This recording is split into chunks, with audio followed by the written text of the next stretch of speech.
Today, we're at Camp Dorothy Thomas in beautiful Riverview, Florida, and we're talking about the top 5 things that you need to be thinking about when you're closing your course for the season, and that starts right now. Hello everyone, Don Stock here with another Challenge Course Pro Tip powered by the Adventure Guild, where our goal is to help you build a better, safer, and more professional Challenge Course program. So after the last participant leaves at the end of a busy programming season, it's really tempting to simply close the door on the equipment shed and run for the hills. It's been a busy year and we're ready for some rest. However, before settling down for that long winter's nap, as it were, it's wise to invest the extra time needed to close your operations in a way that sets the stage for a more successful, less stressful, and potentially less expensive opening in the spring. So today we're going to talk about the 5 things that you could and should give attention to when you're closing your course for the season. The first thing is the course itself. Chances are, over the duration of a busy season, little issues have probably arisen for your course. Things like frayed element ropes or deterioration of pull cords or wooden components that have split or cracked or whatever. And this is one of the easiest places to start in your preparation for closing. Because depending upon your arrangement and whether or not you do your own repairs or you have a vendor that makes your repairs for you, no work can really begin without a thorough list of items that need attention. Now, many of those items have probably already been noted on your daily inspection reports that your qualified personnel do on a daily basis prior to opening and monthly or quarterly, whatever your manufacturer requires. However, it's a really good strategy to complete an end-of-the-season walkthrough of all of your courses and course areas for the purpose of making a detailed list of all of the things, big and small, that need attention before opening the next season. Once you have that list, then whoever the qualified entity is who will make the repairs has an adequate window of time to get that work done. Now, putting this walkthrough and even the repairs off until early spring when the entire industry gets busy can be an invitation to unnecessary stress. This is especially true if you rely solely on a professional vendor to take care of all of your repair work. In addition, some items on your course, such as auto belays, and some zipline braking system components may require periodic recertification, which necessitates removal, shipment, and then reinstallation prior to the next season's inspection. So waiting until spring, when everyone is scrambling to get courses ready for opening, is the least optimal time to get on a company's recertification schedule. Equipment used by your staff and your participants like harnesses, helmets, lanyards, zip trolleys, carabiners, ropes, and associated belay components can take a beating over an operating season. With hundreds and often thousands of hands and bodies coming into contact with them through the course of the year, they can get pretty grimy and pretty worn. In the same way that the course needs some focused attention at the end of the season, so does your course gear and equipment.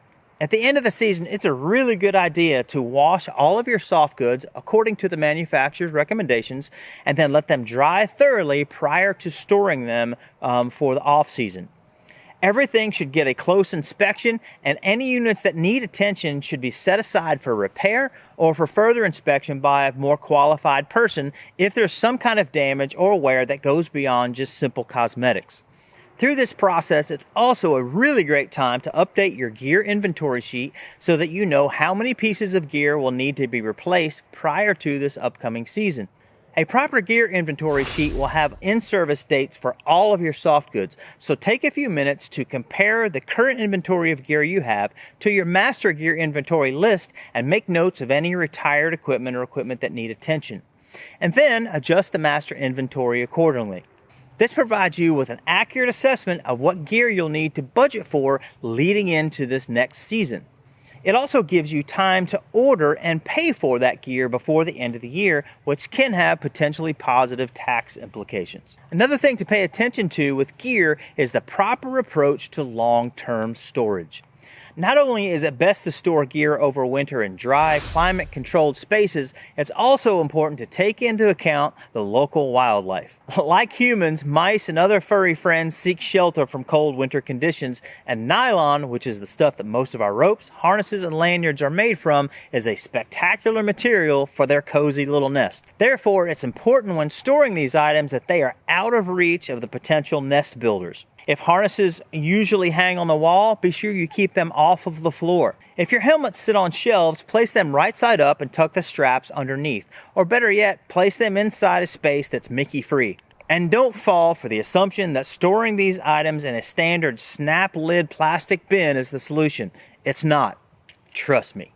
Like participant gear, staff gear needs a thorough inspection, cleaning, and evaluation, and documentation at the end of the season. You might say, wait, documentation?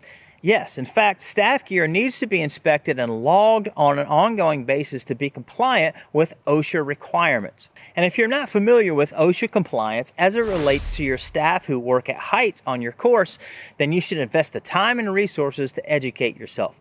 And the end of the season is a great time to do it. If our video regarding what you need to know about OSHA compliance as a challenge course owner is completed when you view this, then the link will be above right now and in the description below. And if not, you can always leave comments below or ask questions or contact us at challengecoursepros.com and we will give you all the information that you need. Now, the third thing to pay attention to are your greater facilities. What's true of the course and of the equipment is very likely the case with your facilities like your gear shed or other storage areas. They can endure a lot of wear and tear and suffer a general accumulation of stuff through the course of a busy season. And they can benefit from a general cleaning, organizing, and decluttering. If you have lost and found items, do one last call for their owners and then either chuck them in the circular file, donate it, or offer up to the highest bidder, whatever works. Whatever the case, get rid of the junk at the end of the season and get all of the spaces, especially your indoor spaces, tidied up so that all that mess isn't waiting for you in February or March.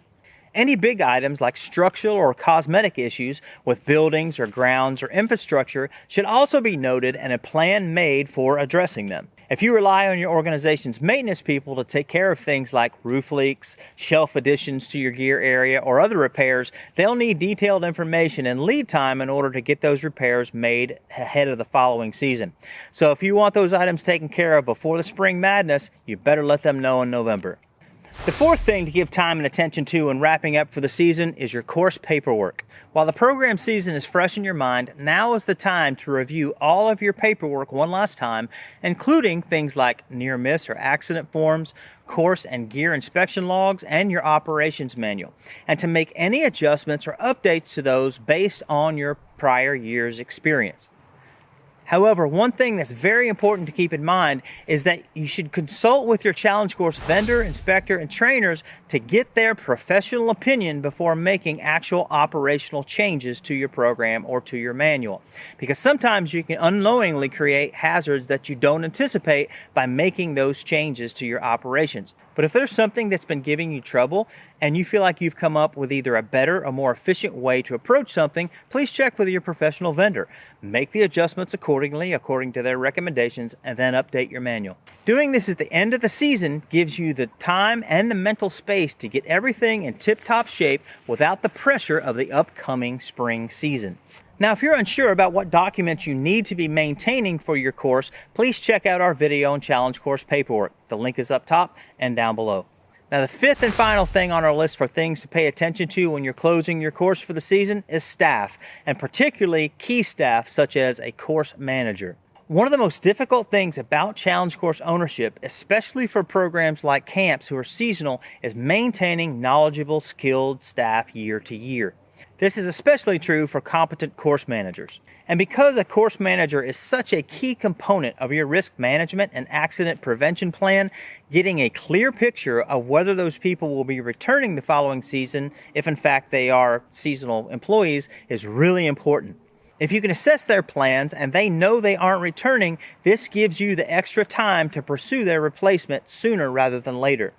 Now, the very best plan is to retain your course manager full-time year-round, if at all possible.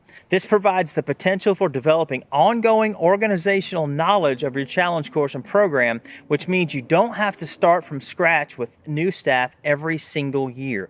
Not only is that stressful, that is not the best plan for risk management.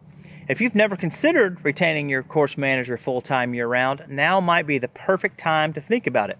It literally is one of the greatest investments that you can make both into your program and to your overall risk management plan.